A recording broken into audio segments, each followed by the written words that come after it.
ஆண்டவருடைய நாமம் மகிமைப்படுவதாக. என்னோடு கூட ரோமர் 4ஆம் அதிகாரம் 17ஆம் வசனத்தை திருப்பிக் கொள்வோம். ரோமர் 4ஆம் அதிகாரம் 17ஆம் வசனம் வேகமாக டிவியில் போடும்படி அன்போடு கேட்கிறேன். ரோமர் 4:17 நடுப்பகுதி சொல்கிறது, மரித்தோரை உயிர்ப்பித்து இல்லாதவைகளை இருக்கிறவைகளை போல அழைக்கிறவருமாயிருக்கிற தேவன் என்று சொல்லி நாம் வேதத்தில் வாசிக்கிறோம். இங்கே அப்போஸ்தலனாகிய பவுல் ஒரு காரியத்தை எழுதுகிறார். மரித்தோரை உயிர்ப்பித்து இல்லாதவைகளை இருக்கிறது போல அழைக்கிற தேவன். அதில் ஆங்கிலத்தில் இப்படி போட்டிருக்கு, God who gives life to the dead அப்படின்னு போட்டிருக்குது. அப்படி என்றால் இப்படி மொழிபெயர்க்க விரும்புகிறேன், மரித்தவைகளை உயிர்ப்பிக்கிற தேவன் நம்முடைய ஆண்டவர். ஹல்லேலூயா. செத்து போன சூழ்நிலை இருக்கிறவைகள், முடிந்தது என்று இருக்கிற சூழ்நிலை இருக்கிறவைகள், இவைகளை உயிர்ப்பிக்கிற கர்த்தர் நம்முடைய ஆண்டவர் ஆகிய தேவனாக இருக்கிறார். சில நேரத்தில் நம்முடைய வாழ்க்கைகளே சில சூழ்நிலைகள் செத்து போனது போல இருக்கலாம். மரித்த சூழ்நிலைகள், டெட் சிச்சுவேஷன்ஸ், டெட் ஹோப்ஸ், மரித்த நம்பிக்கைகள், டெட் ரிலேஷன்ஷிப்ஸ், மரித்த உறவுகள், டெட் ஃபெய்த். அநேக நேரத்தில் விசுவாசம் செத்து போன நிலைமையில் இருக்கலாம். ஆனால் நம்முடைய ஆண்டவர் இவைகளை உயிர்ப்பிக்க வல்லமை உள்ள தேவனாக இருக்கிறார். ஹல்லேலூயா. நம் தேவன் உயிர்ப்பிக்கிறவர். நம்முடைய தேவன் புதிய ஆரம்பங்களை நமக்கு தருகிற தேவனாக இருக்கிறார். அவர் God is a God of new beginnings. புதிய ஆரம்பங்களை கர்த்தர் நமக்கு தருகிறார். Man says it is over. மனுஷன் சொல்றான் முடிஞ்சிச்சு அப்படிங்கிறான். But God says it is not over. ஒரு அல்லேலூயா சொல்லுங்க பார்க்கலாம். It is not over. பக்கத்தில் பார்த்து சொல்லுங்க, it is not over. ஹல்லேலூயா. முடியல. ஆண்டவர் புதிய ஆரம்பத்தை தருவதற்கு அவர் வல்லமை உள்ள தேவனாக இருக்கிறார். நம்முடைய ஆண்டவர் மரித்தவைகளை உயிர்ப்பிக்கிற தேவன். இந்த உயிர்த்தெழுந்த காலவெல்லும் கூட ஆண்டவர் வேதம் முழுவதிலும் அநேக செத்த காரியத்திற்கு எப்படி உயிர் கொடுத்திருக்கிறார் என்று ஒரு 5 உதாரணங்களை வேகமாக சொல்லிவிட்டு கடைசியாக ஆண்டவராய் இயேசு கிறிஸ்துவுடைய உயிர்த்தெழுதலுடைய முக்கியத்துவத்தை குறித்து சிலவற்றை நான் உங்களோடு பகிர்ந்து கொள்ள விரும்புகிறேன். முதலாவதாக என்னாகமத்தின் புஸ்தகம் 17ஆம் அதிகாரத்தில் முதல் 8 வசனத்தில் நீங்க வாசிப்பீங்கன்னா அங்கே ஒரு உயிரற்ற ஒரு பொருளை பார்க்கிறோம். அது என்னவென்று சொன்னால் அது கோல், மரித்த ஒரு கோல், இல்லாவிட்டால் உயிரற்ற ஒரு கோல், டெட் ராட், டெட் ராட். ஹல்லேலூயா. அங்கே ஆரோனுடைய கோல் என்று சொல்லி அங்கே போடப்பட்டிருக்கிறது. அது உயிரற்ற நிலைமையில் இருக்கிறது. ஆண்டவர் அந்த கோலை கொண்டு வர சொல்கிறார். ஆண்டவர் தம்முடைய ஊழியக்காரனை தான் தெரிந்து கொண்டேன் என்று நிரூபிப்பதற்கு அங்கே ஒரு உயிரற்ற கோலை ஆண்டவர் கொண்டு வர சொல்லி அங்கே தேவனுடைய பிரசன்னத்தில் வைக்க சொல்கிறார்.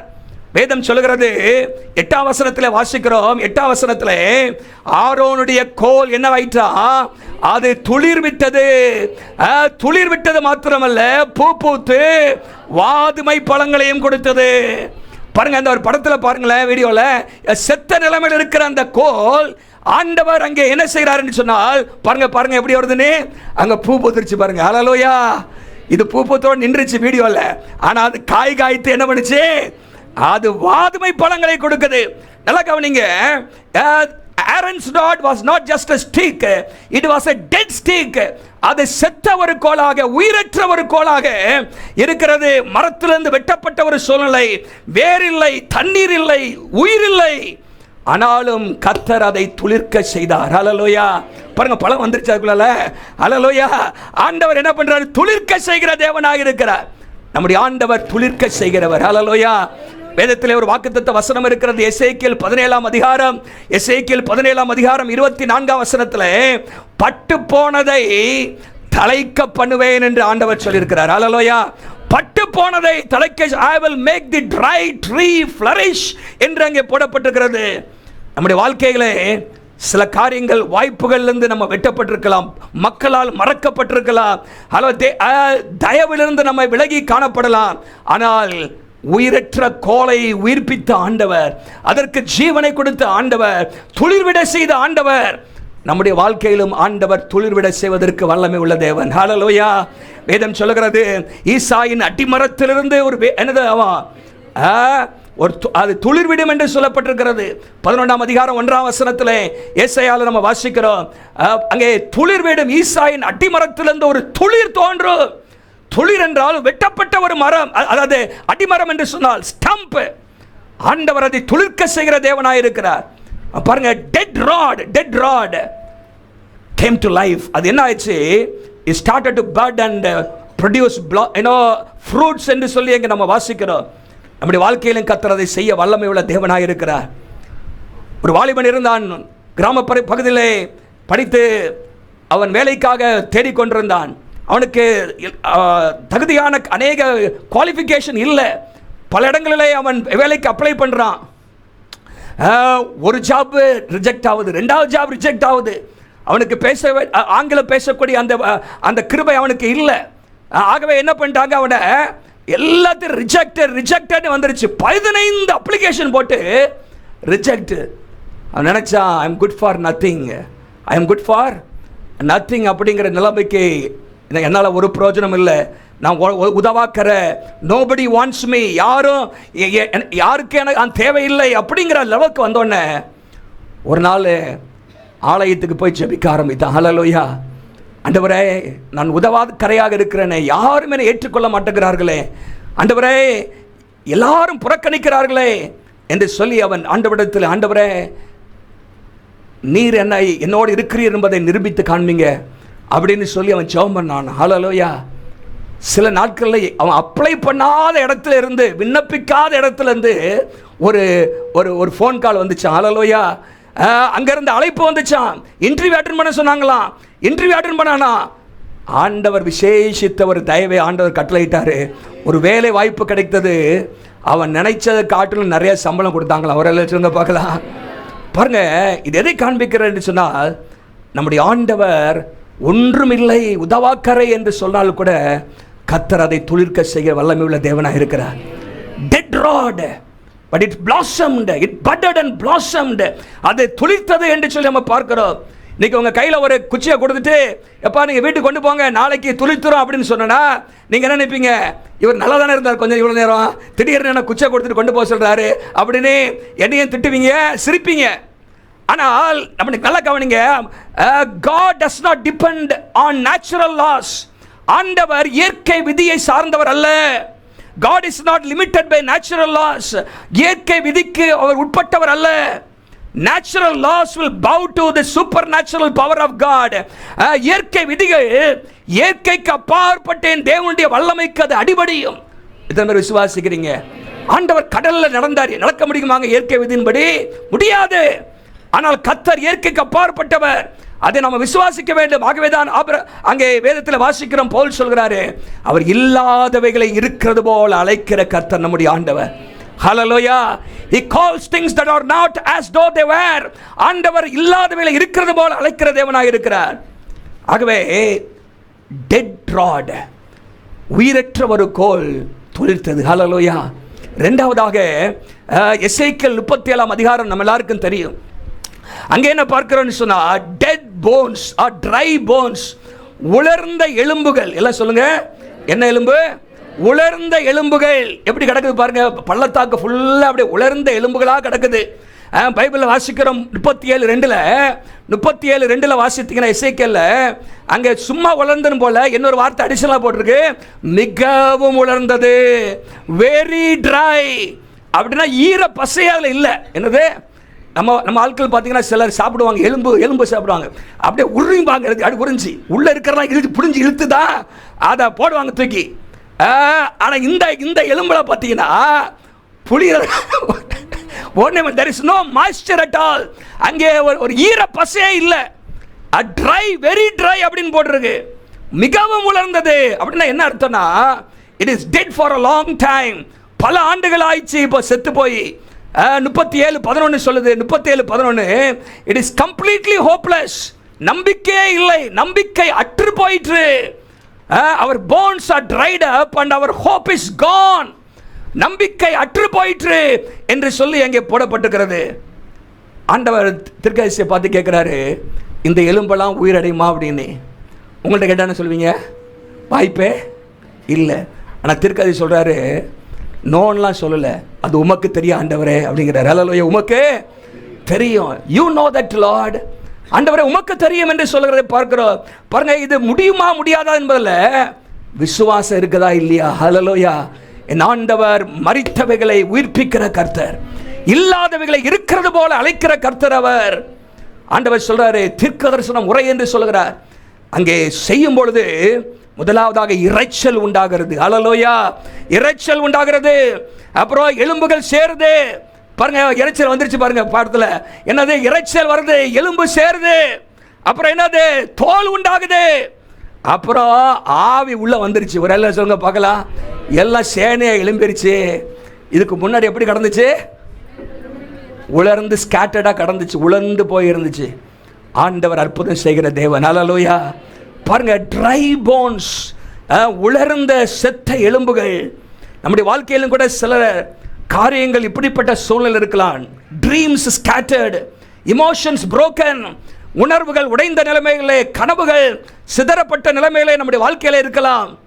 ஆனால் தேவனால் கூடாத காரியம் ஒன்றுமில்லை. ஹல்லேலூயா. தேவன் நம்பிக்கையற்றதை உயிர்ப்பிக்கிற தேவனாக நம்முடைய ஆண்டவர் இருக்கிறார். ஹல்லேலூயா. சில நாட்களுக்கு முன்பாக ஒரு ஊழியர் சொன்ன ஒரு சம்பவம். ஒரு குடும்பத்தார் மிகவும் உடைக்கப்பட்ட நிலைமையில் இருந்தார்கள். புருஷன் பயங்கரமாக ஆல்கஹால், மதுவுக்கு அடிமையாக இருந்தார். டெய்லி அவங்க வீட்டில் சண்டை, டெய்லி சண்டை. பிள்ளைகள் அப்பா வந்தாலே பயப்படுவாங்களாம். வந்துட்டார், என்ன செய்ய போறாரோ என்று சொல்லி. ஆகவே பயங்கரமாக அந்த அம்மா தாக்கு பிடிச்சி பார்த்தாங்க. ஒரு நேரம் ஒரு கட்டம் வந்துச்சு, முடியாது, இனிமேல் நானும் என் பிள்ளைகளும் அந்த இவரோட இருக்க முடியாது அப்படிங்கிற சூழ்நிலைக்கு வந்துட்டாங்க. இந்த மேரேஜ் இஸ் ஓவர், முடிச்சிருவோம் அப்படிங்கிற நிலைமைக்கு. அந்த நேரத்தில் ஒரு ஊழியர் அவங்க வீட்டுக்கு கூப்பிட்டு, வாங்க எங்கள் சர்ச்சுக்கு வாங்கன்னு அழைச்சிருக்கிறாரு. அங்கே போயிருக்கிறாங்க, வசனத்தை கேட்டிருக்கிறாங்க, குடும்பமாக போயிருக்காங்க. கணவனாக வந்திருக்காரு, குடிகார கணவன் தான் போயிருக்கிறாரு. கர்த்தருடைய வார்த்தை அவர்களை தொட்டிருக்கிறது. அவர்கள் அன்றைக்கி போய் ராத்திரியே ஒருத்தருக்கு ஒருத்தர் மன்னிப்பு கேட்டாங்களாம். சில மாதங்களுக்குள்ளாக புருஷனுடைய வாழ்க்கை மாற்றப்பட்டது. குடும்பம் மறுபடியும் நல்ல நிலைமைக்கு வந்தது. அவர்கள் அந்த சபையில் ஊழியம் செய்ய ஆரம்பித்தார்களாம். அவரால் சொல்லுங்க பார்க்கலாம். இது உயிருள்ள சாட்சிங்க, ஆண்டவர் செய்தது. ஹல்லேலூயா. ஆண்டவர் முடிந்தது என்கிற நிலைமைக்கு சில நேரத்தில் வரலாம். இதுக்கு மேலே தாக்கு பிடிக்காது அப்படிங்கிற நிலைமையில் இருக்கலாம். ஆனால் கர்த்தர் உயிர்ப்பிக்க பண்ணுகிறவர். ஹல்லேலூயா. ட்ரை போன்ஸ், உலர்ந்த எலும்புகள், நம்பிக்கையற்ற சூழ்நிலை கர்த்தர் நம்பிக்கையை தருகிற தேவனாக அவர் இருக்கிறார். அப்போ மூன்றாவதாக, number 1 dead rod, number 2 dead bones, உலர்ந்த எலும்புகள், உயிரற்ற கோல். மூன்றாவதாக ரோமர் 4 அதிகாரம் 19 வசனத்திலே, ரோமர் 4 அதிகாரம் 19 வசனத்திலே பழைய ஏற்பாட்டு சம்பவம் ஆபிரகாம் சாராளை குறித்து அங்கே சொல்லப்படுகிறது. அங்கே என்ன சொல்லப்படுகிறதுன்னு சொன்னால், அங்கே சாராளுடைய கற்பம் செத்து போனது. டெட் ஊம், அங்கே கற்பம் செத்த நிலைமையில் இருக்கிறது. சரீரம் செத்து போயிற்று, ஆபிரகாமுடைய சரீரம். பாருங்க, அங்கே கற்பம் செத்து போன நிலைமையில் இருக்கிறதை பார்க்கிறோம். ஆனால் வேதம் சொல்லுகிறது, ஆதியாகமம் 21 அதிகாரம் முதல் 2 வசனத்தில் நீங்க வாசித்தீங்கன்னா, கர்த்தர் தாம் சொல்லி இருந்தபடி சாராள் பேரில் கடாட்சமானார். கர்த்தர் தாம் உரைத்தபடியே சாராளுக்கு செய்தருளினார் என்று சொல்லப்பட்டிருக்கிறது. 3 வசனத்தில், அங்கே 2 வசனத்தில், ஆபிரகாம் முதிர் வயதாயிருக்கையில் சாராள் கற்பவதியாகி, கற்பம் செத்ததா இருந்தது, இங்க என்ன போட்டிருக்குது? கற்பவதியாகி தேவன் குறித்திருந்த காலத்திலே அவனுக்கு ஒரு குமாரனை பெற்றாள் என்று சொல்லி பார்க்கிறோம். Cheras womb was dead and barren. அங்கே குழந்தை பெற்றெடுக்க முடியாத ஒரு சூழ்நிலை, பியாண்ட் டைம், காலம் கடந்து விட்ட ஒரு சூழ்நிலை. இந்த இடத்துல பாருங்க, கர்த்தருடைய வாக்குத்தத்தம் தாமதமாகிற மாதிரி இருக்கிறது. ஆண்டவர் பண்ணின வாக்குத்தத்தம் எங்கே? இனிமேல் அது நிறைவேறுமா? காலம் கடந்து விட்டதே, இனிமேல் என்ன அப்படிங்கிற ஒரு சூழ்நிலை எங்கே இருக்கிறது. ஆனால் கர்த்தர் தமது வாக்குத்தத்தத்தை நிறைவேற்றினார். ஹல்லேலூயா. God can bring life to delayed promises. தாமதமான வாக்குத்தத்தங்களை ஆண்டவர் நிறைவேற்ற முடியும். இங்கேயும் பாருங்க, படத்தில் பாருங்க, அங்க பிள்ளை கையில் வந்துருச்சு. ஹல்லேலூயா. பாட்டி கையில். ஹல்லேலூயா. பாருங்க, இதெல்லாம் அற்புதங்கள். ஆண்டவர் செய்த அற்புதங்கள். Delay is not denial when God is involved. நம்ம வாழ்க்கையில கர்த்தர் கூட இருப்பார்னு சொன்னால் எந்த தாமதங்களும் அது மறுப்பு என்று எடுத்துட முடியாது. அடைக்கப்பட்ட வாசலை போல இருக்கலாம், அடைக்கப்பட்டிருக்கிறது. கற்பம் அடைக்கப்பட்டிருக்கிறது, வாசல்கள் அடைக்கப்பட்டிருக்கிறது. இது திறக்குமா அப்படிங்கிற ஒரு சூழ்நிலை. ஆண்டவர் அற்புதம் செய்ய வல்லமையுள்ள தேவனாக இருக்கிறார். எத்தனை பேர் விசுவாசிக்கிறீங்க? ஹல்லேலூயா. என் தேவன் இல்லாதவைகளை இருக்கிறது போல அழைக்கிறவர். ஹல்லேலூயா. மரித்தவைகளை உயிர்ப்பிக்கிற கர்த்தர் நம்மோடு இருக்கிறார். வாக்குத்தத்தங்கள் சிலருடைய வாழ்க்கையில தாமதமாகிறது போல இருக்கலாம். இத்தனை நாளாச்சே, ஒரு அறிகுறியே இல்லையே. கர்த்தர் ஜீவன் தருவார். ஹல்லேலூயா. அந்த வாக்குத்தத்தங்கள் நிச்சயமாகவே நிறைவேறும். ஆண்டவர் அற்புதங்களை செய்கிறவர். உங்களுக்கு தனிப்பட்ட விதத்தில் சபைக்கு ஆண்டவர் கொடுத்த வாக்குத்தத்தங்கள் சில காரியங்கள் நடக்காதது போல இருக்கலாம். இனிமேல் என்னத்தை அப்படி நினைக்கலாம். ஆனால் தேவன் ஏற்ற காலத்திலே கர்த்தர் அற்புதமாக செய்வார். அவர் அற்புதத்தின் தேவர். அவர் டெட் womb produced life என்று நம்ம பார்க்கிறோம். ஆண்டவருடைய நாமம் மகிமைப்படுவதாக. யோவான் 14ஆம் அதிகாரத்தில், யோவான் 11ஆம் அதிகாரத்தில் 4வது பார்க்கிறோம். ஒரு டெட் மேன், ஒரு மரித்த மனிதன் லாசரு. பாருங்க, அதோடு திரும்ப வர முடியாத ஒரு சூழ்நிலை, இர்ரிவர்சிபிள் கண்டிஷனில் இருக்குது. ஆனால் ஆண்டவர் அதை ரிவர்ஸ் பண்ணுறாரு. ஹல்லேலூயா. ஆண்டவராலே கூடாத காரியம் இல்லை. அங்கே அந்த அதிகாரம் முழுசும் நீங்கள் வாசித்து பார்த்தீங்கன்னா 1ஆம் வசனத்திலிருந்தே முதலாவது வியாதியாக இருக்கிறான், ஆண்டவருக்கு செய்தி போகிறது, ஆண்டவர் வர தாமதமாகிறது, லாசரு மரித்து போகிறான். இயேசு வரும்பொழுது மரித்து எத்தனை நாள் ஆச்சு? 4 ஆயிட்டு, 4 நாள் ஆயிடுச்சு. அங்கே போட்டிருக்கு 40 எத்தனாவது வசனத்தில், அங்கே 40ஆம் வசனத்தில் போட்டிருக்கு. அங்கே யார் சொல்கிறா? மார்த்தாலும் மரியாளும் சொல்கிறார்கள். அங்கே முந்திர வசனத்தில் 4 நாள் ஆயிற்று, நாருமே, இப்பொழுது நாருமே 4 நாள் ஆயிற்று. அப்போ டீகம்போஸ்ட் ஆயிடுச்சு. அங்கே நாற்றம் எடுக்கிற ஒரு சூழ்நிலை வந்து விட்டது. அங்கே கல்லறையில் வைத்து விட்டார்கள். The situation declared final. 4 நாள். அதுக்கு ஒரு பின்னணியும் கூட சொல்கிறாங்க. அதான் அந்த அங்கே உள்ள மக்கள்லாம் அந்த பாரம்பரியத்தில் அவங்க வந்து 3 நாள் வரைக்கும் அந்த ஆவி அப்படியே சுற்றிட்டு இருக்குமானது. அந்த அது எப்போ வேணாலும் உள்ளே போகுமா. அப்போது என்னது, 3 நாளுக்கு அப்புறம் அது போயிருமா, காணாமல் போயிருமா. அப்போ அவ்வளோதான், அந்த ஆளே க்ளோஸ், இனிமேல் வரவே வரமாட்டார் அப்படின்னு முடிவு பண்ணிடுவாங்களாம். அப்போ இயேசு பொறுத்திருந்தார். இல்லை 2ஆம் நாளாக போயிருந்தாருன்னா இயேசு அற்புதம் செஞ்சாருன்னு சொல்லியிருக்க மாட்டான். இப்போ 4 நாள் ஆச்சு, போயிடுச்சு, எல்லாம் ஹோப்லெஸ் ஆயிடுச்சு, இப்போ வரதுக்கு வாய்ப்பே இல்லை. அங்கே ஆண்டவர் போனார், வெளியே வா என்று சொன்னார். ஹல்லேலூயா. கர்த்தர் அங்கே லாசரு வெளியே வந்தான். ஒரு சொல்லுங்க பார்க்கலாம். மரித்த மனிதன் உயிர் பெற்று வரான் பாருங்க, வெளியிருந்து கல்லறையிலேருந்து பாருங்க, எப்படி சூப்பரா. ஹல்லேலூயா. பாருங்க, உள்ள அடக்கம் பண்ணப்பட்டு இருக்கலாம், மரித்து போய் நினைக்கலாம். கர்த்தர் இப்படி மறுபடியும் வர செய்வார். ஹல்லேலூயா. சில காரியங்கள் அவ்வளோதான், முடிஞ்சிச்சு. ஏன்னோ people may give up, time would have passed, situation smells like death. அது நாற்றம் எடுக்கிற சூழல் இருக்கலாம். ஆனால் இங்கே ஆண்டவர் ஏன் அப்படி செஞ்சார்னா, டிலே பண்ணார்னா, இந்த சம்பவத்தின் மூலமாக அநேகர் இயேசுவை அறிந்து கொள்ளணும். ஹல்லேலூயா. 11ஆம் அதிகாரம் 45ஆம் வசனத்தில் போட்டிருக்கு, அநேகர் இயேசுவின் மேலே விசுவாசம் உள்ளவர்களானார்கள். சில நேரத்தில் நம்ம வாழ்க்கையில் சில காரியங்கள் ஆண்டவர் ஏன் தாமதமாகி செய்கிறார், சில காரியங்களை சொன்னா அநேகர் அதை பார்த்து கர்த்தர் மேலே விசுவாசம் வைக்கணும். ஹல்லேலூயா. 12:10 வாசித்து பாருங்க. 12ஆம் அதிகாரம் 10ஆம் வசனத்தில், லாசருவின் நிமித்தம் அநேகர் அவரிடத்தில் விசுவாசம் வைத்தார்கள் என்று நாம் அங்கே வாசிக்கிறோம். என் ஆண்டவர் அற்புதங்களை செய்கிறவர். People may say it is over, but Jesus says come forth. பாருங்க, சில நேரத்தில் நம்ம நினைக்கலாம், இது முதலே ஆண்டவர் செஞ்சிருக்கலாமே, அப்படிதான் சொல்றாங்க. நீங்க பாருங்க 11ஆம் அதிகாரத்தில் அங்கே யோவான்ல, ஆண்டவரே நீங்க முன்னாடியே வந்திருக்கலாமேப்பா, முன்னாடியே வந்திருக்கலாமே அப்படிங்கிற வார்த்தையை அவர்கள் சொல்கிறார்கள். சில நாட்கள் முன்பாக நான் சொல்லி, நீ அங்கே இருந்திருந்தானால் 32ஆம் வசனத்தில் பாருங்க, ஆண்டவரே நீர் இங்கே இருந்திருந்தானால் என் சகோதரன் மரிச்சிருக்க மாட்டானே. அங்கே 21ஆம் வசனத்தில் பாருங்க, 21, இயேசு, ஆண்டவரே நீர் இங்கே இருந்திருந்தானால், முன்னாடியே வந்திருந்தானால், இது முதலே செஞ்சிருக்கலாமே ஆண்டவரே அப்படின்னு சில நேரத்தில். இப்போ ஒன்று என்ன ஆண்டவரே, நீங்கள் அது 2 மாதம் முன்னாடியே செஞ்சுருக்கலாமே, போன வருஷமே செஞ்சுருக்கலாமே, அன்னைக்கு செஞ்சுருக்கலாமே அப்படின்னு நினைக்கிறோம். ஆனால் நான் ஏற்கனவே 2-3 மாதங்களுக்கு முன்பாக பேசின ஞாபகம் இருக்கிறது. அங்கே 11ஆம் அதிகாரம் 22ஆம் வசனத்தில் அங்கே மார்த்தாள் சொல்கிற காரியம், இப்பொழுதும் நீ செய்ய வல்லமை உள்ளவர். ஹல்லேலூயா. இப்பொழுதும் நீ தேவனிடத்தில் கேட்டுக்கொள்கிறது எதுவோ அதை தேவன் உமக்கு தந்தருள்வார் என்று அறிந்திருக்கிறேன். முந்திர வசனத்தில் ஒரு நெகட்டிவாக வருது, நீ இருந்திருந்தானால், if only you had been here.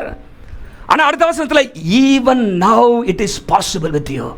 even now, அந்த வார்த்தையை பாருங்க, even now, இப்பொழுதும் ஆண்டவரே, இப்பொழுதும் ஆண்டவரே, இந்த நேரத்திலும் எல்லாம் சொல்லுங்க, இப்பொழுதும் அவரால் முடியும். ஹல்லேலூயா. இப்பொழுதும், even now it is possible, ஆண்டவரால் முடியும். ஹல்லேலூயா. வெளியே வா என்று சொல்கிறார். கர்த்தர் அங்கே அற்புதம் செய்கிறது நம்ம பார்க்கிறோம். ஹல்லேலூயா. டெட் ராட், அது ஒரு லைஃப்லெஸ் ராடாக இருந்துச்சு, அதுக்கு ஆண்டவர் லைஃபை கொடுத்தார். ட்ரை போன்ஸ், உலர்ந்த எலும்புகள், அது ஒரு சேனையாக கர்த்தர் கர்த்தர் உதவி செய்தார். டெட் வூம், செத்த கற்பம், ஆண்டவர் பிள்ளையை கொடுத்து ஆசீர்வதித்தார். வாக்குத்தத்தத்தை நிறைவேற்றினார். ஹல்லேலூயா. வாக்குத்தத்தத்தை ஆண்டவர் நிறைவேற்றினார். டெட் மேன், மரித்த ஒரு மனிதன், ஆண்டவர் முடிந்தது அடக்கம் பண்ணப்பட்ட ஒரு நிலைமையிலே அந்த சூழ்நிலையை மறுபடியும் கொண்டு வருகிறார். ஹல்லேலூயா. என் ஆண்டவர் ஏனென்று சொன்னால் அவருடைய பெயர் மரித்தவைகளை உயிர்ப்பிக்கிற கர்த்தர். ஹல்லேலூயா. Is a God who gives life to the dead. அவர் மரித்தவைகளை உயிர்ப்பிக்கிற கர்த்தராக இருக்கிறார். இல்லாதவைகளை இருக்கிறது போல அழைக்கிற தேவனாக அவர் இருக்கிறார். When man says it is over, God says it is not over. It is not finished. என் தேவன் அற்புதங்களை செய்ய அவர் வல்லமை உள்ள தேவனாக இருக்கிறார். ஹல்லேலூயா. இப்போ நம்ம இரட்சகருக்கு வருவோம். இப்போ ஹல்லேலூயா. வெள்ளிக்கிழமை இயேசு மரித்தார், அடக்கம் பண்ணினார்கள். பிசாசு நினச்சா முடிஞ்சிச்சு. அவள் நீ நினச்சா பிசாசு முடிந்தது அப்படின்னு நினச்சான். ஆனால் ஆண்டவர் சொல்லிட்டாரு, ஒன்றை நான் முடிச்சிட்டேன் அப்படின்றார். ஹல்லேலூயா. பாருங்க, முடிந்தது அப்படிங்கிற வார்த்தை ஆண்டவர் 3 விதத்தில் ஆண்டவர் பேசுகிறார். ஆக்சுவலாக முதல்ல பிதாவை பார்த்து பேசுகிறாரு. பிதாவே, நீர் என்னை இந்த உலகத்திற்கு அனுப்பின அந்த வேலையை நான் செய்து முடித்தேன். ஒரு வேலை சொல்லுங்க பார்க்கலாம். நீர் என்னை அனுப்பின அந்த வேலையை என்ன கொடுத்து வேலையை அனுப்பினீரோ அதான் 17:4 வாசிக்கிறோம். யோவான் 17:4, I have finished, accomplished the work that you gave me, Lord. நீ கொடுத்த வேலையை செய்து முடித்தேன். யாரை பார்த்து சொல்றாரு? ரைட். ரெண்டாவது நம்மளெல்லாம் பார்த்து சொல்றாரு, உங்களுடைய ரட்சிப்பின் கிரியை நான் முடித்துட்டேன் அப்படிங்கிறார். ஹல்லேலூயா. உங்களுக்காக பாவ நிவாரணம், உங்களுக்காக நித்திய ஜீவனுக்கான வழி, உங்களுடைய பாவ மன்னிப்பிற்கான அத்தனை வேலையும் நான் செய்து முடித்து விட்டேன். I have finished the work of redemption. மீட்பின் வேலையை நான் செய்து முடித்துட்டேன் அப்படின்னு யாரை பார்த்து சொல்றா? இன்னொரு ஆளை பார்த்து சொல்றாரு. யாரு? சாத்தானை பார்த்து சொல்றாரு, சாத்தானே உன் சோழி முடிஞ்சிச்சு. என்னது? ஆண்டவர் சொல்றாரு, I have finished. துரைத்தனங்களையும் அதிகாரங்களையும் உரிந்து கொண்டு பாருங்க. அன்றைய நேரத்தில் நம்ம வாழ்க்கையில் முடிந்தது போல உலகம் நினச்சிச்சு. ஆனால் ஆண்டவர் வேதம் என்ன சொல்கிறது? நீங்கள் வாசிங்க, 2 வசனத்தை வாசித்து இயேசுவுடைய உயிர்த்தெழுதலை குறித்து சில காரியங்களை உங்களோடு நான் பேச விரும்புகிறேன். மத்தேயு 28ஆம் அதிகாரம் 5ஆம் வசனமும் 6ஆம் வசனத்தில் வாசிக்கிறோம். சிலுவையில் அறையப்பட்ட இயேசுவை நீங்கள் தேடுகிறீர்கள் என்று அறிவேன், அவர் இங்கே இல்லை, அவர் உயிர்த்தெழுந்தார். 6ஆம் வசனம், அவர் உயிர்த்தெழுந்தார். கர்த்தரை வைத்த இடத்தை வைந்து பாருங்கள், சொன்னபடியே உயிர்த்தெழுந்தார். அப்போஸ்தலர் 13ஆம் அதிகாரத்தை எடுங்க, 29ஆம் வசனம், அவரை குறித்து எழுதியிருக்கிறவர்கள் யாவையும் அவர்கள் நிறைவேற்றின பின்பு அவரை மரத்திலிருந்து இறக்கி எங்க வச்சாங்க? கல்லறையில் வைத்தார்கள். கல்லறையில் வைத்தார்கள். They laid him in a tomb. கல்லறையில் வச்சாங்க. நம்மளை பொறுத்த வரைக்கும் கல்லறையில் வச்சா அவ்வளோதான், அதுக்கு மேலே முடிந்தது, ஒரு எண்டுக்கு வந்துருச்சு நீ. ஆனால் அடுத்த வசனம் வார்த்தை சொல்லுது, தேவனோ, ஒரு சொல்லுங்க பார்க்கலாம், பட் காட், தேவனோ, தேவனோ அவரை மரித்தோரிலிருந்து எழுப்பினார், மரித்தோரிலிருந்து எழுப்பினார் என்று வாசிக்கிறோம். பட் காட், அந்த வார்த்தை ரொம்ப முக்கியமான வார்த்தை. பட் காட், தேவனோ. இந்த பட் காட் அப்படிங்கிற வார்த்தை ஆங்கில வேதாகமத்தில் 43 இடத்துல வருது. 43 இடத்துல. ஹல்லேலூயா. ஆண்டவர் அங்கே சில நேரத்தில் சில காரியங்கள் நமக்கு விரோதமாக, நெகட்டிவாக, ஆப்போசிட்டாக, என்ன எதிர்மறையாக நடக்கலாம். ஆனால் கர்த்தர், பட் தேவனோ அதை மாற்றி அமைக்கிற தேவன். மனுஷன் எனக்கு தீமை செய்ய நினைத்தார்கள், தேவனோ அதை நன்மையாக முடிய பண்ணினார். ஹல்லேலூயா. அக்கிரமத்தினாலும் பாவத்தினாலும் மரித்திருந்தோம், இச்சையின்படி நடந்தோம், தேவனோ இரக்கத்தில் ஐஸ்வர்யம் உள்ளவராக நம்மேல் பாராட்டின அன்பினாலே நம்மை உயிர்ப்பித்தார் என்று எபேசியர் 1:1-4 வசனங்களை வாசிக்கிறோம். ஆண்டவர் நம்மை உயிர்ப்பிக்கிற கர்த்தர். ஹல்லேலூயா. சரி, இப்போ இந்த இயேசுவின் உயிர்த்தெழுதல் கொண்டாடுகிற நாம், இந்த ஆண்டவருடைய உயிர்த்தெழுதல், இயேசு உயிரோடு எழுந்தது முக்கியத்துவத்தை குறித்து ஒரு 4 காரியத்தை நான் உங்களோடு பேச விரும்புகிறேன். ஆண்டவர் உயிர்ப்பிக்கிற கர்த்தர். இயேசுடைய வாழ்க்கையிலே அந்த உயிர்த்தெழுதலை ஆண்டவர் நிரூபித்தார். இயேசுவை உயிரோடு எழுப்பினார் தேவன். இந்த இயேசுவை உயிரோடு எழுப்பியது, இந்த ரிசரக்ஷன் குறிப்பாக 4 காரியத்தில் நமக்கு முக்கியத்துவம். ஒன்று, the resurrection reveals the proof of Christ deity. இயேசு தெய்வீகமானவர் என்பதை இந்த உயிர்த்தெழுதல் தான் நிரூபிக்கிறது. ஒரு சொல்லுங்க பார்க்கலாம். இயேசு தெய்வீகமானவர். இந்த உலகத்திலே 4000க்கு அதிகமான மார்க்கங்கள் இருக்கிறதாம். பெரிய மார்க்கங்கள் இருக்கிறது, சின்ன சின்ன மதத்தை ஸ்தாபித்த அநேகர் இருக்கிறார்கள். 4000க்கு அதிகமான மார்க்கங்கள் இருக்கிறது என்று சொல்லி விக்கிபீடியாவில் போட்டிருக்குது. அத்தனையும் யாரோ ஒருத்தர் ஸ்தாபித்திருக்கிறாங்க, யாரோ ஒருத்தர் நிரூபிக்கிறாங்க. ஆனால் எல்லா மார்க்கத்தினுடைய ஸ்தாபர்களும் மரித்து அடக்கம் பண்ண விட்டாங்க. யாரும் உயிரோடு எழும்பல. உயிர் தெழுந்த ஒரே ஒருவர் இயேசு கிறிஸ்து மாத்திரம்தான். ஹல்லேலூயா. ஆகவேதான் ரோமர் 1ஆம் அதிகாரம் 5ஆம் வசனத்திலே பவுல் இப்படியாக எழுதுகிறார். ரோமர் 1:5 என்ன எழுதுகிறார் சொன்னால், மரித்தோரிலிருந்து உயிர் தெழுந்ததினாலே தேவனுடைய சுதன் என்று, சன் ஆஃப் காட் என்று பலமாய் ரூபிக்கப்பட்ட தேவகுமாரன் அவர் நிரூபிச்சிருக்கிறார். நான் தேவன், நான் உயிரோடு எழுந்துட்டேன் அப்படிங்கிறத தேவன் என்பதை மரித்தோரிலிருந்து எழும்பது நிமித்தமாக நிரூபிச்சிருக்கிறார். ஹல்லேலூயா. இந்த உலகத்தில் எத்தனையோ ஸ்தாபித்து அவங்க எல்லாம் மனிதர்கள் தான். ஆனால் இயேசு அவர் உயிரோடு எழுந்ததினாலே அவர் கடவுள் என்பதை நிரூபித்தார். ஹல்லேலூயா. He proved his deity. அவர் தெய்வீகமானவர், தெய்வீகமானவர், அவர் கடவுள் என்பதை நிரூபித்தார் என்று சொல்லி நம்ம வாசிக்கிறோம். ஹல்லேலூயா. பாருங்க, 16ஆம் அதிகாரம் மத்தேயு 16:21 போட்டிருக்குது. ஆண்டவராய் இயேசு கிறிஸ்து இந்த உலகத்தில் இருந்த நாட்களில் அவர் சொன்னார், கிட்டத்தட்ட 3 முறை அவர் சொல்லியிருக்கிறார், என்னை கொலை செய்வார்கள், என்னை பிடித்து கொண்டு போவார்கள், கொலை செய்வார்கள், 3ஆம் நாள் உயிரோடு எழும்புவேன். என்ன செய்வேன்? 3ஆம் நாளில் எழுந்திருக்க வேண்டும் என்று சொன்னார். யாருமே அப்படி இந்த உலகத்தில் சொன்னது கிடையாது. இயேசு சொன்னார், அதே போல எழும்பினார். ஹல்லேலூயா. ஆண்டவர் செய்தார். பாருங்க, இயேசு உயிரோடு எழும்பும் போது, அவர் அடக்கம் பண்ணும்போது ஒரு கல்லறையில் கொண்டு ஒரு புதிய கல்லறையில் வச்சாங்க. பெரிய கல் அப்படின்னு போட்டிருக்கு மார்க் 16. பெரிய கல்லத்துக்கு என்ன பண்ணாங்க? மூடி வச்சாங்க, சீல் பண்ணாங்க, காவலாளிய போட்டாங்க. கல் என்ன புரட்டப்பட்டுச்சு, அப்படிதானே? இயேசு வெளியே வர்றதுக்கு என்ன கல் தள்ளுனால இயேசு வெளியே வர முடியுமா? கொஞ்ச நேரத்தில் பார்த்தீங்கன்னா என்னது, அவர் பூட்டப்பட்ட அறைக்குள்ளாக சீசர்கள் இருக்கும்போது உள்ள போலியா? ஏன் இயேசு உயிரோட வெளியே வர்றதுக்கு கல்லறையின் கல் தள்ளப்பட வேண்டும்? ஏன் தள்ளப்படணும்? தள்ளாதான் வருவாரா வெளியே இயேசு? ஏன்னா அவர் வர்றதுக்கு இல்லை, நம்ம போய் பார்க்கறதுக்கு. ஒரு பார்க்கலாம். அங்கே மரியாள் சீஷர்கள் ஓடி வராங்க. வாரத்தின் 1வது நாளில் மரியாள் ஐயோ தயங்கிட்டே வராங்க. எப்படியா பெருசா கல்லை வச்சிருக்கானே, எப்படி போய் பார்க்கறது? நீ கல் திறந்துருந்துச்சு. ஹல்லேலூயா. போய் பாரு. அங்கேவே தான் தூதன் சொல்கிறான், வந்து பாருங்க அப்படிங்கிற. ஹல்லேலூயா. அவர் பாட்டுக்கு எந்திரிச்சு கல்லை பூட்டப்பட்ட கல்லோட வச்சிருந்தானா எல்லாம் நினச்சிட்டே இருப்பான் உள்ளதாக இருக்கார் அப்படின்னு. ஹல்லேலூயா. ஆனால் கல் திறந்திருந்தது. இயேசு வருவதற்காக இல்லை, இயேசு வெளியே வருவதற்காக கல் திறக்கப்படவில்லை. You know, the stone was not rolled away for Jesus to come out. It was rolled away for the world to look in. உலகம் உள்ளே போய் பார்ப்பதற்காக. இயேசு இங்கே இல்லை, இயேசு இங்கே இல்லை. அவர் மரித்தோரிலிருந்து உயிரோடு எழுந்துட்டார், வந்து பாருங்கள். ஹல்லேலூயா என்று நிரூபிக்கப்பட்டது. பரலோகம் சொன்னது, இயேசு இங்கே இல்லை. இன்னைக்கு அநேக கல்லறை இருக்கிறது.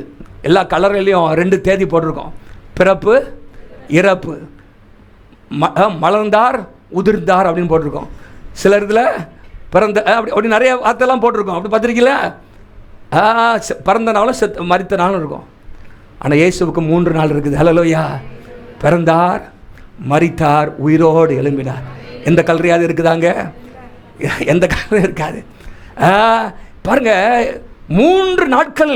கிறிஸ்மஸ்னு ஒரு நாள் இருக்குது, குட் ஃப்ரைடேன்னு இருக்குது, ஈஸ்டர்னு ஒன்று இருக்குது. ஒரு சொல்லுங்க பார்க்கலாம்.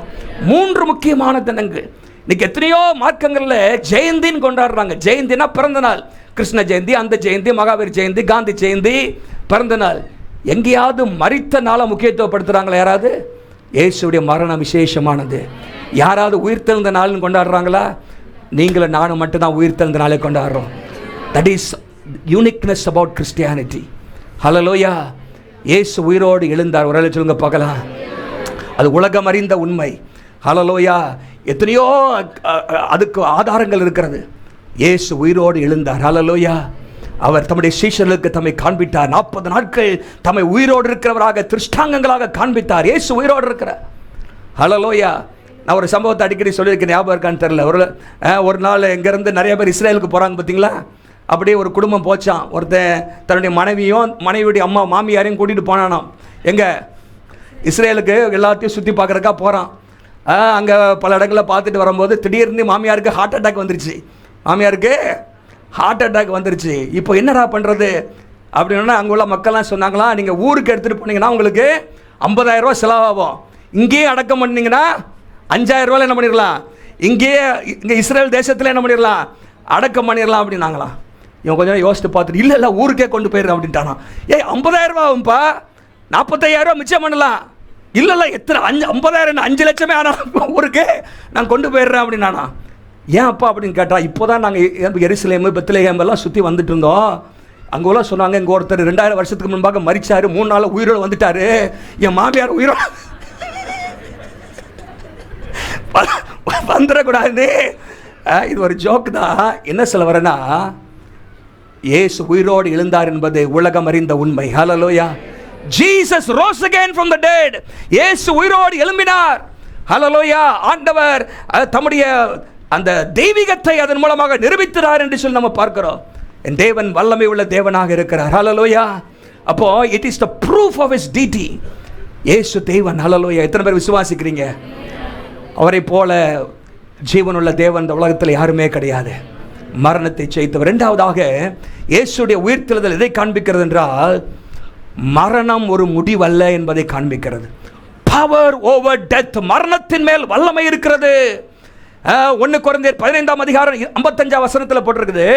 1 கொரிந்தியர் 15:55, மரணமே உன் கூர் எங்கே, பாதாளமே உன் ஜெயம் எங்கே, மரணமே உன் கூர் எங்கே, where o death is your sting, victory, உன் ஜெயம் எங்கே, உன் கூர் எங்கே.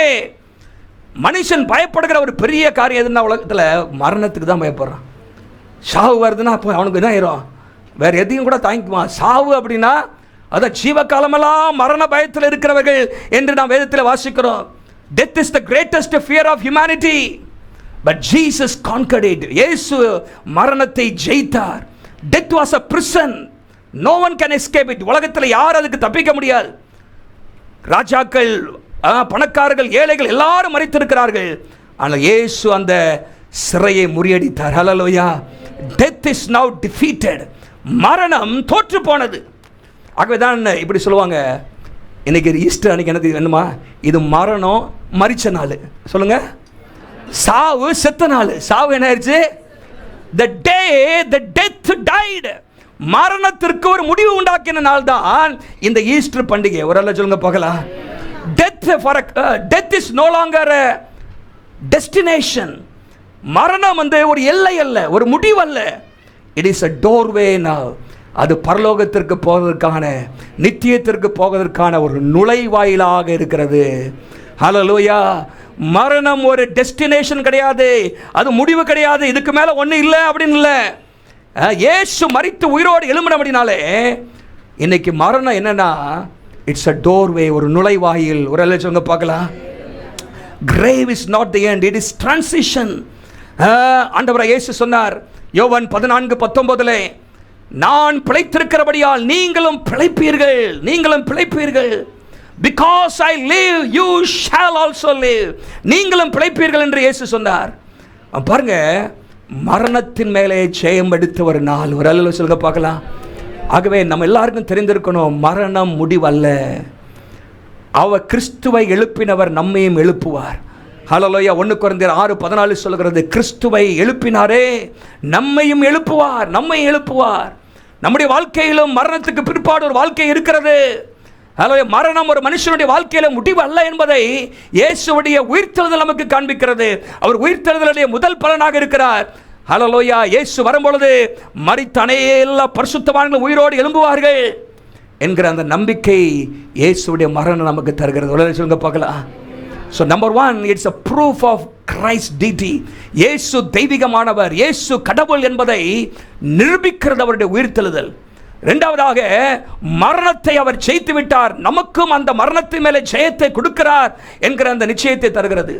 மூன்றாவதாக, promise of new life. Promise of new life, ஒரு புதிய வாழ்க்கையை ஆண்டவர் நமக்கு தருகிறார். நான் ஏற்கனவே சொல்லல, நான் பிழைத்திருக்கிறபடினால் நீங்களும் பிழைப்பீர்கள் என்று ஆண்டவர் இங்கே சொல்லுகிறதை நம்ம இங்கே பார்க்கிறோம். பாருங்க, ஆண்டவர் நமக்கு ஜீவனை தருகிறார். ஜீவன். இயேசு இல்லாத எல்லாரும் யாருன்னா பாவத்திலே மரித்த மனிதர்கள். ஆனால் இயேசு நமக்கு ஒரு புதிய வாழ்க்கையை நமக்கு தருகிறார். ஹல்லேலூயா.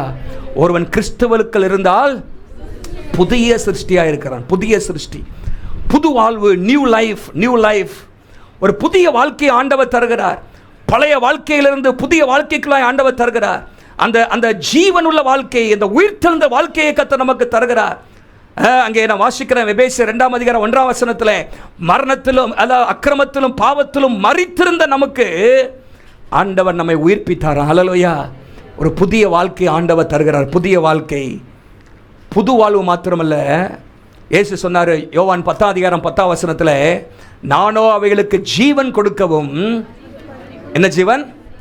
பரிபூர்ண ஜீவன் கொடுக்கவும் வந்தேன். ஹல்லேலூயா.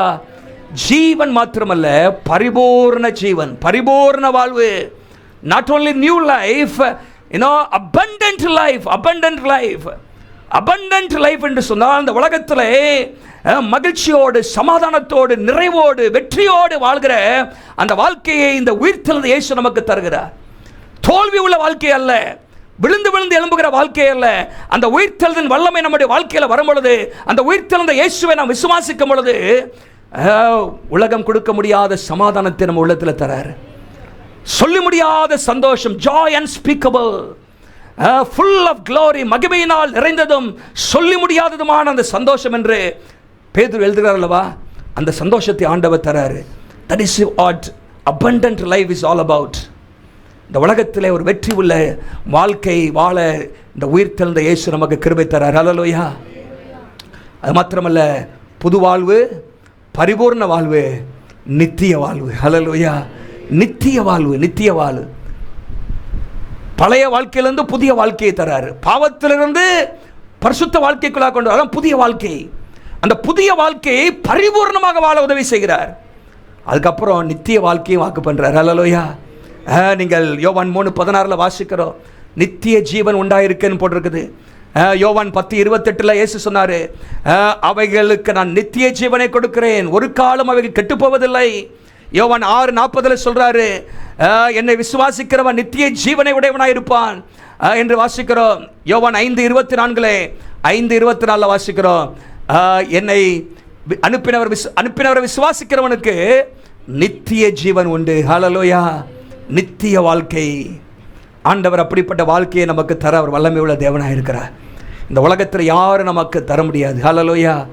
ஏன்னா இயேசு உயிரோடு எழுந்தனால அவர் புது வாழ்வு, பரிபூர்ண வாழ்வு, நித்திய வாழ்வை கர்த்தர் நமக்கு தரார்.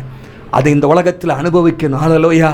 அந்த புது வாழ்க்கையை அனுபவிக்கணும். அந்த உலகத்திற்கு நாம் புது சிருஷ்டிகள் என்பதை காண்பிக்க வேண்டும் என்று கர்த்தர் விரும்புகிறார். இயேசுடைய உயிர்த்தெழுதல் இதெல்லாவற்றை நமக்கு தருகிறது. அது மாத்திரமல்ல, finally the purpose for living. Resurrection gives a purpose for living. ஆண்டவருடைய உயிர்த்தெழுதல் ஒரு இந்த பூமியிலே ஒரு நோக்கத்தோடு நம்ம வாழ்வதற்கு கிருபை தருகிறது. ஹல்லேலூயா. ஒரு நோக்கமுள்ள ஒரு வாழ்க்கை, அர்த்தமுள்ள வாழ்க்கை. இயேசு உயிரோடு இருக்கிறபடினாலே நம்முடைய வாழ்க்கை ஒரு அர்த்தமுள்ள வாழ்க்கையாக இருக்கிறது. இல்லாவிட்டால் என்ன, ஒரு ஃப்ரஸ்ட்ரேஷன் இருக்கும், ஒரு விரக்தியும் அர்த்தமற்ற ஒரு வாழ்க்கையுமாக இருக்கும். இயேசு உயிரோடு இருக்கிறனால உங்களுக்கு எனக்கும் ஒரு அர்த்தம் இருக்கிறது. மாத்திரமல்ல, ஆண்டவர் இந்த உலகத்தில் ஒரு வேலையும் கொடுத்துருக்கிறார். ஹல்லேலூயா. பர்பஸ்னார்ன ஒரு நோக்கம். அந்த நோக்கம் என்ன? நம்ம ஆண்டவரை பற்றி மற்றவர்களுக்கு அறிவிக்கணும். ஹல்லேலூயா. அப்போஸ்தலர் 1:8 இந்த வருஷத்தின் ஆரம்பத்தில் நம்மோடு பேசினார்லவா, எனக்கு சாட்சிகளாக இருப்பீர்கள். ஹல்லேலூயா. எனக்கு சாட்சிகளாக இருப்பீர்கள். இயேசு உயிரோடு இருக்கிறார் என்பதை விசுவாசிக்கிறவர்கள், நம்ம விசுவாசித்தால் we cannot live casually, we cannot live carelessly. நாம் அலட்சிய போக்கிலே, கவனமற்ற முறைகளே நாம் வாழ முடியாது. இந்த உயிர்த்தெழுதலின் வல்லமையை மற்றவர்களுக்கு நாம் விளங்கப்பட வேண்டும் என்று கர்த்தர் விரும்புகிறார். we are sent with a mission. இந்த உலகத்தில் எத்தனையோ பேர் இன்றைக்கு உடைந்த உள்ளத்தோடு ஒரு தேடுதலில் இருக்கிறாங்க, தேடுறாங்க. ஹல்லேலூயா. மரித்து கொண்டிருக்கிறாங்க, பாவத்திலும் அக்கிரமத்திலும் மரித்து கொண்டிருக்கிறார்கள். அவர்களுக்கு போய் சொல்ல வேண்டிய ஒரு பெரிய கடமையை கர்த்தர் நமக்கு தந்திருக்கிறார். ஹல்லேலூயா, ஹல்லேலூயா. ஆண்டவர் உயிரோடு எழும்பின பிற்பாடு கட்டளை கொடுத்தாரு. அதுக்கு முன்பாக நீங்கள் பார்த்தீங்கன்னா தூதன் சொல்கிற ஒரு 4 வார்த்தை ரொம்ப முக்கியம். 4 இம்பரேட்டிவ்ஸ், அதாவது கட்டளைகள். என்னன்னா 28 மத்தேயு 28:6 போட்டிருக்கு. மத்தேயு 28:6 வந்து பாருங்கள், எல்லாம் சொல்லுங்க, கர்த்தரை வைத்த இடத்தை வந்து பாருங்கள், வந்து பாருங்கள். அது ரொம்ப முக்கியம். முதல்ல என்ன செய்யணும்? வந்து பாருங்க, வந்து ருசியுங்க அந்த புதிய வாழ்க்கையை, நித்திய வாழ்க்கையை, பரிபூர்ண வாழ்க்கையை வந்து பாருங்க. இயேசு உயிரோடு இருக்கிறார் என்பதை வந்து பாருங்கள். அவர் தருகிற ஆசீர்வாதத்தை வந்து பாருங்கள், வந்து பாருங்கள் என்பது ரொம்ப முக்கியமான ஒரு காரியம். கம் அண்ட் சீ, வந்து பாருங்கள். இயேசு தம்முடைய சீஷர்கள் கூட சொன்னார். 1:39 யோவானில் வந்து பாருங்கள் என்று சொல்கிறார். ஹல்லேலூயா. நீங்கள் யோவானில் நீங்கள் பார்த்தீங்கன்னா அந்த வசனங்கள்லாம் குறிச்சிங்க. வந்து பாருங்கள் என்று 1:39 சொல்கிறாரு. வந்து பானம் பண்ணுங்கள் என்று சொல்லி 7:37 சொல்கிறாரு. 21:12 வந்து போஜனம் பண்ணுங்கள்னு சொல்கிறாரு. அப்போ வந்து ஆண்டவரிடத்தில் அவரை பார்க்கணும், அவரை ருசிக்கணும், அவரை அனுபவிக்கணும், அவருடைய வல்லமையை பெற்றுக்கொள்ளணும். வந்து பாருங்கள். அடுத்த வசனம் தெரியுமா சொல்லுது? போய் சொல்லுங்கள். Hallelujah. Come and see, go and tell. என்ன போட்டிருக்கு? சீக்கிரமாய் போய் அவர் மரித்தோலிருந்து எழுந்தார் என்று சொல்லுங்கள். போய் சொல்லுங்கள். எப்படி போய்? சீக்கிரமாய் போய். ஒரு எல்லாம் சொல்லுங்க பார்க்கலாம். சீக்கிரமாய் போய் பிரியாணி செஞ்சு சாப்பிடுங்க அப்படியே போட்டிருக்கு. சீக்கிரமாய் போய் படுத்து தூங்குங்க அப்படின்னு இல்லை. நீங்கள் அப்புறம் சீக்கிரமாக தான் செய்கிறோம். சீக்கிரமாய் போய் இயேசு உயிர் தெழுந்தார், ஹல்லேலூயா அப்படின்னு சொல்லணுமா? போய் சொல்லுங்கள். போய் go and tell, go and tell. இதான் நமக்கு பாருங்க. come and see, come and taste, come and drink, come and dine. வந்து போஜனம் பண்ணு, வந்து பானம் பண்ணு, வந்து வல்லமையை பெற்றுக்கொள், வந்து என்னை ருசித்து பார். அப்புறம் அப்படியே வின்றாத, போ. ஹல்லேலூயா. போய் சொல்லு. இதுதான் வாழ்க்கையின் நோக்கங்க. ஹல்லேலூயா. வந்து ஆண்டவரை ருசிக்கணும், போய் ஆண்டவரை பற்றி சொல்லணும். அதெல்லாம் சொல்லுங்க பார்க்கலாம். அப்படியே கம்மன் சீலே இருந்துடக்கூடாது. கோவன் டெல் அடுத்த பகுதிக்கு என்ன பண்ணோம்? போகணும். நீங்களும் நானும் அந்த உயிர்த்தெழுந்த இயேசுவை பாருங்க. அப்போஸ்தலர்கள் பயந்து நடுங்கி கொண்டிருந்தார்கள். எதிர்காலமே கேள்விக்குறியா இருந்துச்சு. ஆனால் இயேசு அவர்களுக்கு காட்சியளித்து சமாதானம் என்று சொன்னார். அவர்களுக்கு தம்மை நிரூபித்து காண்பித்தார். தாம் உயிரோடு இருக்கிறவராக இருக்கிறார் சொன்னார். பரிசுத்தாவின் வல்லமையை தருவேன் என்று வாக்குப்படினார். அவர்கள் அதை காத்திருந்து பெற்றுக்கொண்டார்கள். உலகத்தையே தலைகீழாக மாற்றிட்டாங்க. ஒரே சொல்லுங்க பார்க்கலாம். சில ஆண்டுகளிலே அவர்கள் புறப்பட்டு போய் எல்லா இடங்களிலும் இயேசு உயிரோடு எழும்பினார் என்பதை சொன்னார்கள். அப்போஸ்தலர் நடவடிக்கைகள் எங்கேயுமே இயேசு பிறந்ததை இல்லாவிட்டால் கிறிஸ்மஸ் கொண்டாடினாங்கன்னு போடல. ஆனால் இயேசு உயிர்த்தெழுதலை கொண்டாடி கொண்டே இருந்தார்கள். இயேசுடைய உயிர்த்தெழுதலை அவர்கள் பறைசாற்றி கொண்டே இருந்தார்கள். இயேசுடைய உயிர்த்தெழுதலை அவர்கள் சொல்லிக்கொண்டே இருந்தார்கள். நீங்களும் நானும் இயேசு உயிரோடு இருக்கிறார் என்பதை அறிவிக்க வேண்டும். உங்கள் வாழ்க்கையும் அதை வெளிப்படுத்தி காண்பிக்கணும். ஹல்லேலூயா. வாழ்க்கையில் பல சூழ்நிலைகள் வரலாம், வாழ்க்கையில் போராட்டங்கள் வரலாம், இழப்புகள் வரலாம், தோல்விகள் வரலாம், அவமானங்கள், நிந்தைகள் வரலாம். இவைகள் அத்தனையின் மத்தியிலும் யோபு சொல்றாரு, என் மீட்பர் உயிரோடு இருக்கிறார். ஒரு வேளை சொல்லுங்க பார்க்கலாம். உங்களை பார்க்குறவங்க, என்ன பிரதர் இப்படி இருக்கிறீங்க, சோர்ந்து அடிபட்டு போய் வாழ்க்கையில் இருக்கிறீங்களே அப்படின்னு சொல்லக்கூடாது. நம்மளை பார்த்து நம்ம சொல்லணும், அவங்களுக்கு காண்பிக்கிறது, என் மீட்பர் உயிரோடு இருக்கிறார். ஹல்லேலூயா. அவர் சூழ்நிலையை மாற்றுவார். எனக்கு குறித்திருக்கிறதை அவர் தருவார். ஹல்லேலூயா. எனக்கு குறித்திருக்கிறதை அவர் செய்வார். ஹல்லேலூயா. கர்த்தர் சகலத்தையும் செய்ய வல்லவர். அவர் செய்ய நினைத்தது ஒன்று தடைபடாது. என் மீட்பர் உயிரோடு இருக்கிறார் என்பதற்கு நீங்களும் நான் இந்த உலகத்தில் சாட்சி உள்ளவர்களாக இருக்கணும். வாழ்க்கையில் போராட்டங்கள் உண்டு, நிந்தைகள் உண்டு, அவமானங்கள் உண்டு, இழப்புகள் உண்டு. அதன் மத்தியிலும் இயேசு உயிரோடு இருக்கிறார் என்பதை இந்த உலகத்திற்கு நாம் காண்பித்துக் கொண்டே இருப்போம் என்று சொன்னால் ஒரு நாள் வரும், அதை அவர்கள் நம்மிலே பார்ப்பார்கள். யோபு எல்லாவற்றையும் இரட்டிப்பாக பெற்றுக்கொண்டார். கர்த்தர் அவரை ஆசீர்வதித்தார். முன்னிலைமை காட்டிலும் பின்னிலைமை கர்த்தர் ஆசீர்வதித்தார். அந்த யோபுக்கு இருந்த விசுவாசம், என் மீட்பர் உயிரோடு இருக்கிறார். ஒவ்வொரு நாளும் அவமானங்கள், சகோதரனாலே, நண்பர்களாலே, ஏளனமான பேச்சுக்கள், அதன் மத்தியில் அவர் சொல்றாரு, என் மீட்பர் உயிரோடு இருக்கிறார். ஹல்லேலூயா. என் மீட்பர் உயிரோடு இருக்கிறார். நம்பிக்கையை மட்டும் எழுந்துடக்கூடாது.